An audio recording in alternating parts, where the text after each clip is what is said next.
Autism ബാധിച്ച ഷൗക്കത്ത് മോനും ഉപ്പയും ഇല്ല, സുഖമില്ലാത്ത വല്യപ്പാക്ക് എല്ലാം താങ്ങുന്നുമില്ല. ഒരു ഡയപ്പർ വാങ്ങാൻ പോലും പറ്റുന്നില്ല എന്ന് പറഞ്ഞ് കേട്ടാണ് നമ്മൾ അങ്ങോട്ട് പോയത്. അവരുടെ കഷ്ടങ്ങൾ കണ്ടിട്ട് കുറച്ച് പൈസ സെറ്റാക്കി കൊടുത്തിട്ട് പിന്നെ തിരിഞ്ഞ് നോക്കാതിരിക്കുന്നതിനേക്കാളും ഭേദം ആ ഉമ്മാൻ്റെ കയ്യിൽ സ്വന്തമായിട്ട് ഒരു വരുമാനമാക്കി കൊടുക്കുകയാണെങ്കിൽ പിന്നീട് ആരുടെ മുന്നിലും മോന് ഡയപ്പർ വാങ്ങാനും വേണ്ടിയിട്ടോ അല്ലെങ്കിൽ സ്വന്തം ചെലവിന് വേണ്ടിയിട്ടോ കൈ നീട്ടേണ്ടി വരാത്തൊരവസ്ഥയിലേക്ക് ആക്കി കൊടുക്കണം എന്ന് എനിക്ക് നിർബന്ധം ഉണ്ടായിരുന്നു.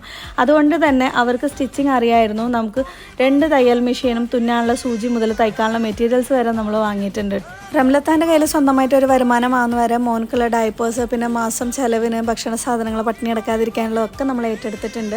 1 വർഷത്തിനുള്ള ബുക്കും അതുപോലെ പെന്നും നമ്മൾ കൊടുത്തിട്ടുണ്ട് കേട്ടോ.